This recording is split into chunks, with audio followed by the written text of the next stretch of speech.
आज कोल्हापुरात पहिल्यांदा आनंद शिंदे आणि उत्कर्ष शिंदे यांची एंट्री झाली. एंट्री सुरू झाली आणि क्राऊड एकदम जोशमध्ये ओरडायला लागला.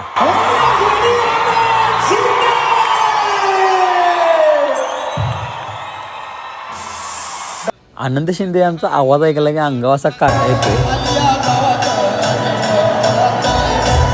आणि उत्कर्ष शिंदे यांनी अखंड माहोलच पेटवला.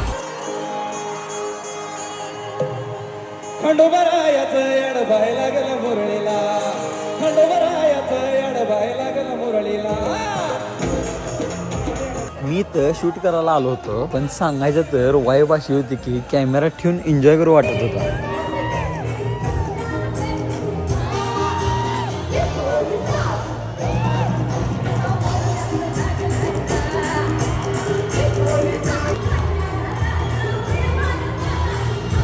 पूर्ण पब्लिक जोशमध्ये. कोल्हापूरकरांची एनर्जी कशी वाटली ते मला कमेंटमध्ये नक्की सांगा आणि अशा अजून वाईबसाठी तुमच्या भावाला फॉलो करायला विसरू नका.